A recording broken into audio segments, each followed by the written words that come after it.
ये क्या है हनुमान? माता, ये खाने की सूची। इतनी बड़ी सूची? ये तो केवल आरंभ है माते। सूची तो बहुत लंबी है। माता, आप भोजन खिलाकर हमारे तन और मन को तृप्त करना चाहती है ना? आपने मेरी सहायता मांगी तो लीजिए, मैं सूची ले आया। माता, निभा दिया मैंने अपना कर्तव्य।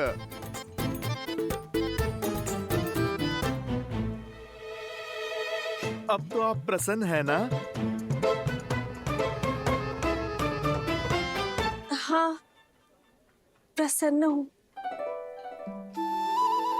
उर्मिला, चलो शीघ्र अतिशीघ्र भोजन बनाना आरंभ करते हैं।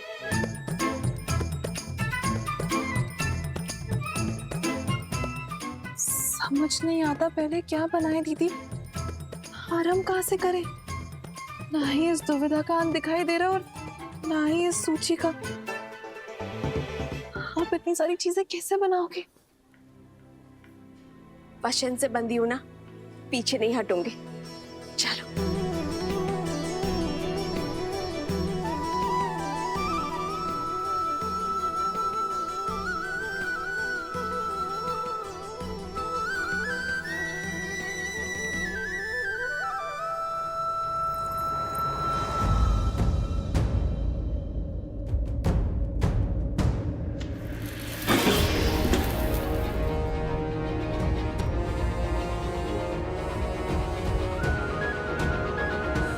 सीता, दीदी,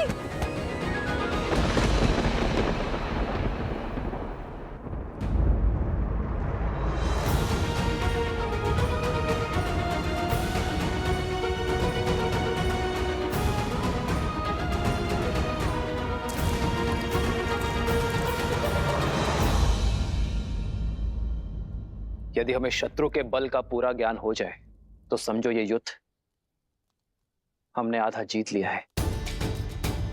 अब समय आ गया है कि अपनी शक्ति को इस प्रकार सज्ज करें कि हमारा शत्रु अचंभित हो जाए। हमें उपयुक्त शस्त्रों को खोजना होगा।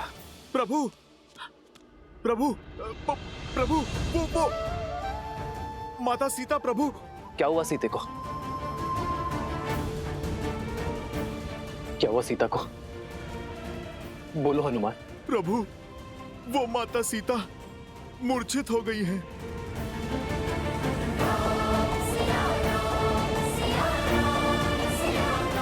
सीते,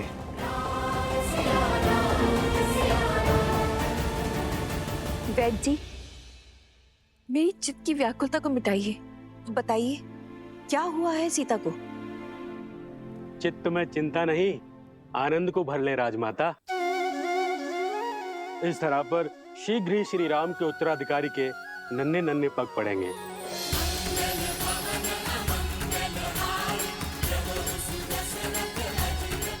महारानी सीता रघुकुल का वंशज लाने वाली हैं।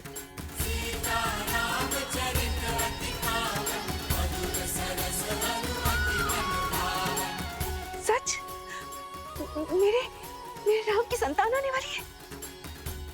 आपको कोटि कोटि धन्यवाद।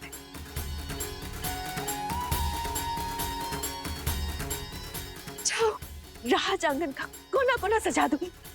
मेरे मेरे राम का उत्तराधिकारी आने वाला है। अयोध्या में उत्सव का शंखनाद होना चाहिए और न बधाई गीतों का नाद बजना चाहिए। जाओ जाओ, जल्दी जाओ जाओ। मेरे राम का पुत्र आने वाला है। एक दिन तुमने सुना, हमारे राम की संतान आने वाली है।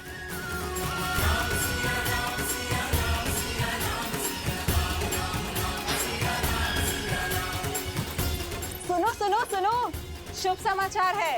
महारानी सीता मां बनने वाली है। महारानी सीता मां बनने वाली है।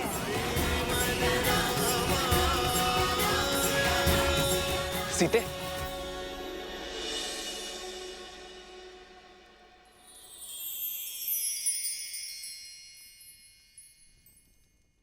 सीते, क्या माँ? सीते, पुत्र को पिता बनने की बहुत बहुत बधाई। मंगल मंगल भवन अमंगल हारी, द्रवहु सुदशरथ अजिर बिहारी। राम सिया राम जय जय राम, राम सिया राम जय जय राम। अरे अब भावों में बहती ही रहोगी या तैयारियां भी करोगी? पूरे राजमहल और सारी अयोध्या में उत्साह और उत्सव का रंग भी तो बिखेरना है। चलो चलो सखियों। हो हर्षित रही नगर के लोगा, करहि सकल सुर दुर्लभ भोगा। अब पहले से अधिक ध्यान रखना होगा तुम्हें सीता का। इस अवस्था में पत्नी का संबल और पति का साथ उसका प्रेम ही तो होता है। अहनिसि विधि मनावत रही, श्री रघुबीर चरण रति चाही।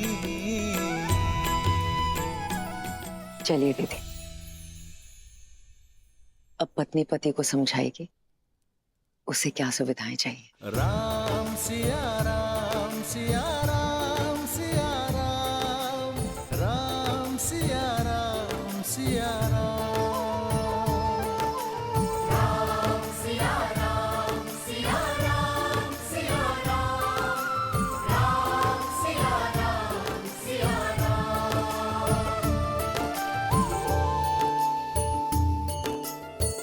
जन्म जन्म का है ये संगम, राम रतन सीता वैभव धन।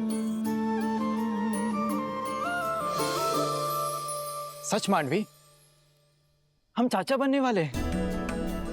भरत भैया, हम चाचा बनने वाले हैं। हाँ लक्ष्मण, अब आएगा आनंद।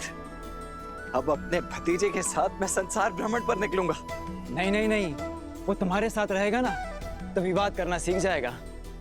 मेरा भतीजा तो अपने भरत चाचा का मित्र होगा। भरत भैया, बधाई हो। बधाई हो लक्ष्मण, बधाई हो। आज महाराज दशरथ होते तो राम की संतान का समाचार पाकर फूले नहीं समाते।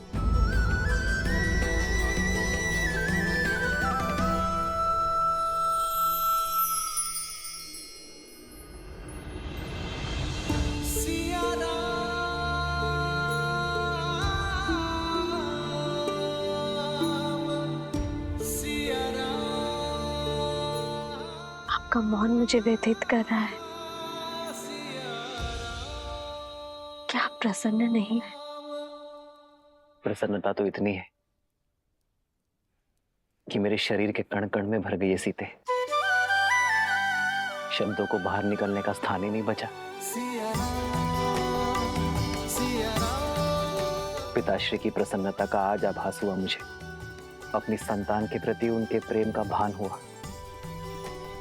जब पिता बनने का आभास होना इतना मधुर है तो पिता बन जाना कितना सुंदर होगा।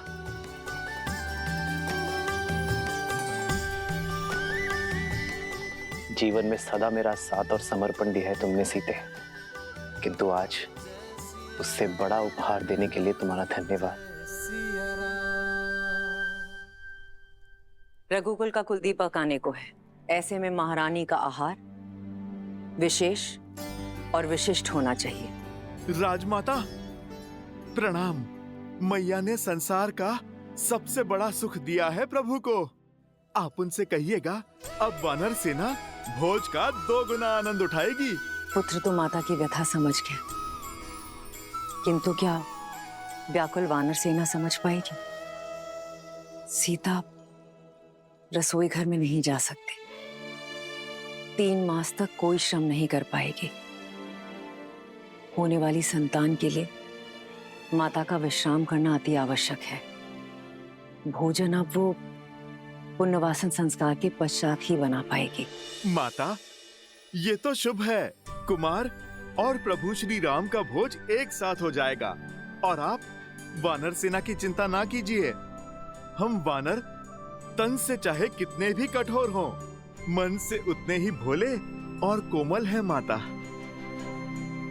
उन्हें तो मैं व्यंजन की और भी लंबी सूची बनाने में उलझा दूंगा माता। माता, प्रभु श्री राम के पुत्र के लिए उनके भक्तों को ये प्रतीक्षा भी स्वीकार है।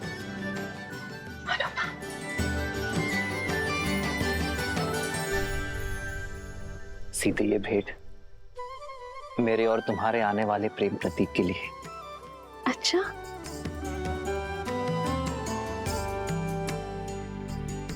संसार में आने से पहले ही इसने आपका प्रेम भी बांट लिया।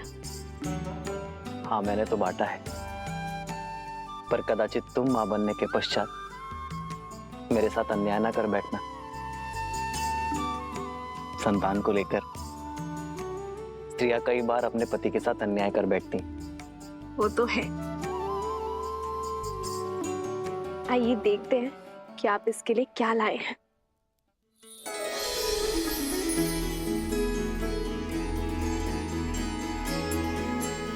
वेद मंत्र के ताड़पत्र, बस? हाँ सीते, क्योंकि अपनी होने वाली संतान में धर्म के बीच बोना ही माता पिता का सबसे बड़ा कर्तव्य है। एक स्त्री को तो जीवन भर उपहार में वस्त्र और आभूषण मिलते हैं, किंतु गर्भावस्था में एक स्त्री के लिए उत्तम भोजन और ये पुस्तक ही सर्वश्रेष्ठ उपहार होता है। इनसे जागी चेतना केवल गर्भवती को ही नहीं, उसके गर्भ को भी धर्म के साथ जोड़ती है। आज जो संस्कार हम अपनी होने वाली संतान में डालेंगे, वही संस्कार इस समाज और इस संसार को उज्जवल बनाएंगे सीते। हमारी ये नई यात्रा आज आरंभ हो चुकी है। ये मंत्र और हमारी शिक्षा हमारी होने वाली संतान को उच्च आचरण देंगे। जो धर्म नारी को सर्वोपरि मानता है, उनका सम्मान करना सिखाएंगे। नारी माता, बहन, गृहिणी का सम्मान करना अति आवश्यक है सीते। उन पर अन्याय और अत्याचार करना महापाप है। इस विचार का प्रचार और प्रभाव केवल हमारी होने वाली संतान पर ही नहीं, संपूर्ण समाज पर होना चाहिए सीते।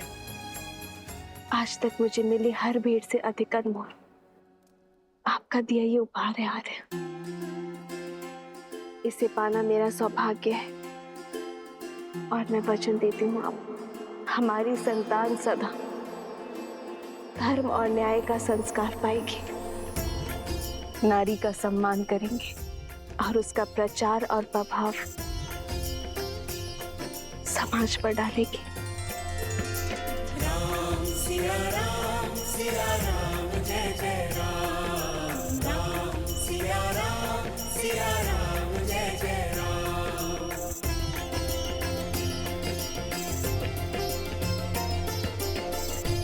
सीते, मेरे इस उपहार के बदले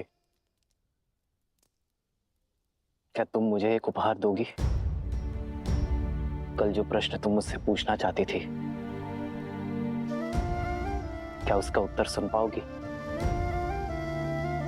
समय का खेल तो देखो सीते, जब माता ने हर क्षण मुझे तुम्हारे साथ रहने का आदेश दिया है, तभी मुझे तुम्हें छोड़कर जाना होगा। आप कहाँ जा रहे हैं आर्य? एक राजा का कर्तव्य निभाने, अपने राज्य के लिए युद्ध लड़ने।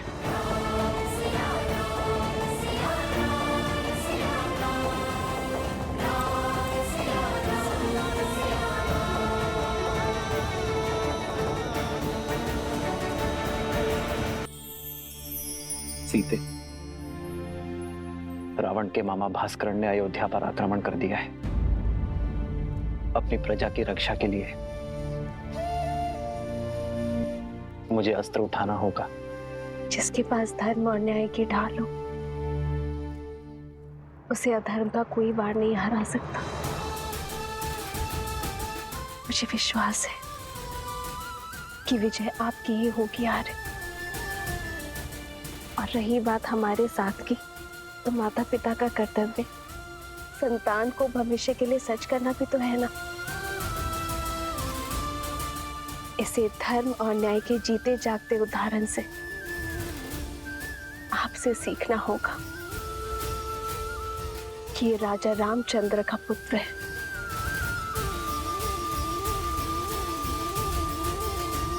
जानती हो सीते, मेरा सबसे बड़ा बल क्या है? तुम्हारा विश्वास। राम सिया राम सिया राम सिया राम, राम सिया राम सिया राम, राम सिया सिया सिया राम सिया राम, राम सिया राम। लो, तुम भी मुख मीठा करो। अयोध्या के नए युवराज आने को हैं। कितना शुभ समाचार है ना? हाँ, ईश्वर करे महारानी और उनकी संतान को सुखी रखे एकदम। बहुत शुभ समाचार है सच में। कितनी खुशी की बात है ना ये।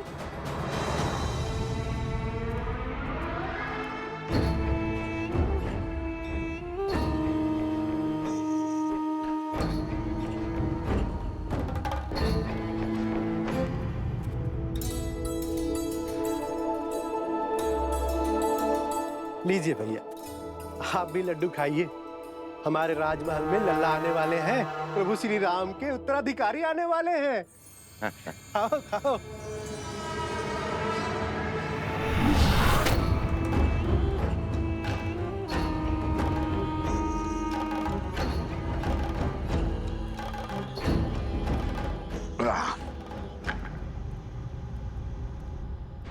भैया, क्या ये सत्य है?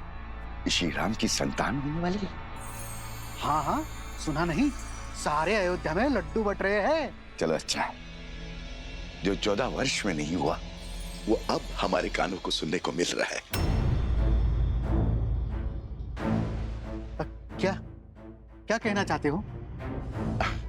क्षमा करना भैया, वो क्या है ना कि 14 वर्ष से कोई शुभ समाचार मिला नहीं और अचानक से वनवास से लौटते ही ये संतान की खबर। लड्डू खाओ, लड्डू खाओ।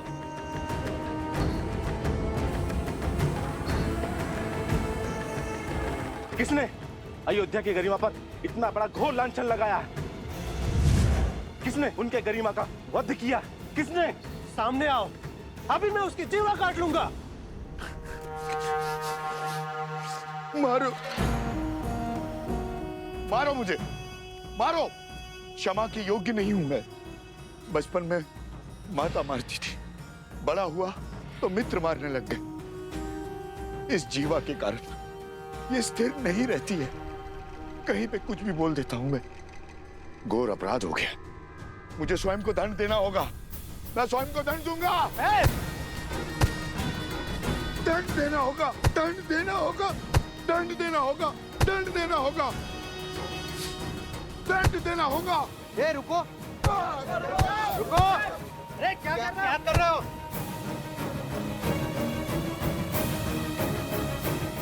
श्री राम और अयोध्या से प्रेम ही इतना है, सुख के समय पे भी तर्क खोजने लग गया है।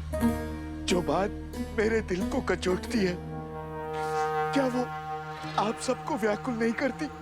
हमने श्री राम की तरह वनवास के दुख नहीं भोगे।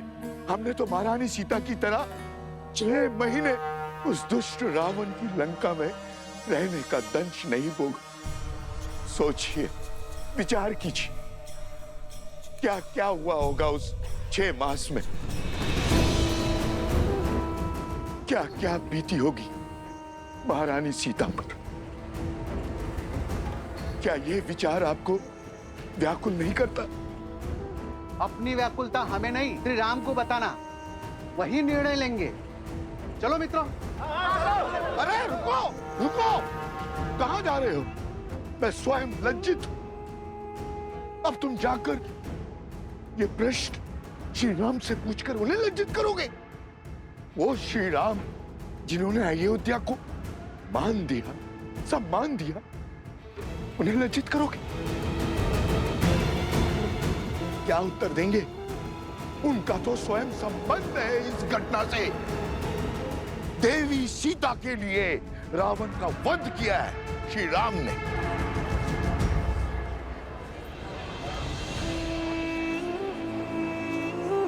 हाँ, यदि शंका है तो किसी धर्मात्मा विद्वान से पूछते हैं। तो फिर मंदिर के पुजारी जी के पास चलते हैं। वो विद्वान भी है और धर्मात्मा भी। वही इसका उचित समाधान देंगे।